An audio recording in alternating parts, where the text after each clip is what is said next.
Donc on sait que ces implants apportent un gain de profondeur de champ de 1 à 1,5 dioptrie.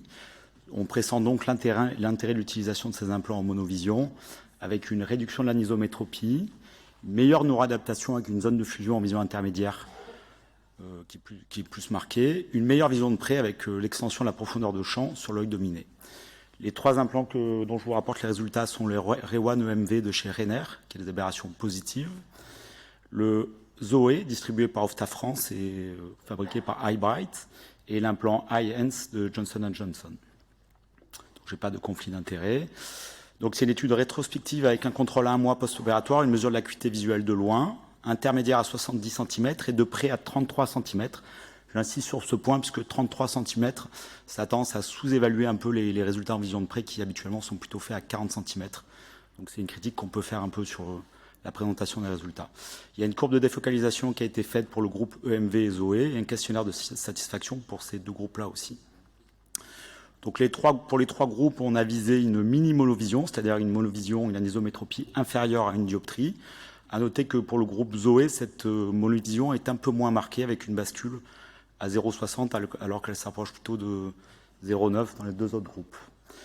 Concernant l'œil dominant, comme attendu, on a une bonne prédictibilité avec une réfraction proche de l'hémétropie sur des valeurs légèrement négatives. On a un excellent résultat en acuité visuelle de loin comme attendu et un bon maintien de l'acuité visuelle intermédiaire avec plus de 50% des patients qui ont une acuité visuelle supérieure à 0,3 logmar à 70 cm. Concernant l'œil dominé, on a là aussi donc une bonne prédictibilité avec une myopisation de l'œil dominé, une myopisation légèrement inférieure sur le Zoé comme on l'avait prévu. On obtient donc une zone optimale de fonctionnement en vision intermédiaire avec quasiment 70% des yeux qui ont plus de 0,2 logmar en acuité visuelle intermédiaire. Et un résultat en vision de près qui est satisfaisant, un peu sous-évalué par la mesure à 33 cm. On a environ 50% des patients qui voient P4 ou mieux à 33 cm sur l'œil dominé. Ce qui est intéressant, c'est que quand on regarde les résultats binoculaires, on a des résultats qui sont optimisés, avec une acuité visuelle de loin qui est meilleure en binoculaire que sur l'acuité de l'œil dominant de loin seul, puisque quasiment 100% des patients ont plus de 0,2 dogmar en acuité visuelle de loin. Une acuité visuelle intermédiaire qui est là aussi optimale, légèrement meilleure que sur l'œil dominé en vision intermédiaire en binoculaire, ce qui témoigne de la fusion des 2 yeux, et un résultat en acuité visuelle de près qui est satisfaisant, avec quasiment 3/4 des patients qui ont plus de P4 en parino à 33 cm. Donc j'insiste sur le 33 cm.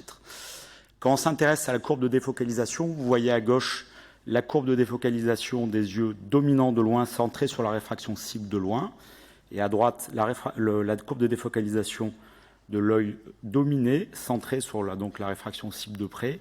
On observe une zone de fusion où l'acuité visuelle est supérieure à 0,1 logmar, assez étendue, qui s'étend de 0 à moins 0,5 dioptrie, ce qui veut dire qu'il y a une bonne fusion quasiment jusqu'à 1 mètre, ce qui explique les bons résultats en vision de loin et intermédiaire. Et on note aussi une extension de l'acuité visuelle à 0,3 logmar jusqu'à moins 2,5 dioptrie sur l'œil dominé seul, ce qui explique une vision de près en moyenne jusqu'à P3 à 40 cm. Ceci témoigne donc des bons résultats qu'on obtient par rapport au questionnaire avec une satisfaction globale très satisfaisante, entre 70 et 80% selon les implants Zoé et EMV. Voilà, je vous remercie de votre attention.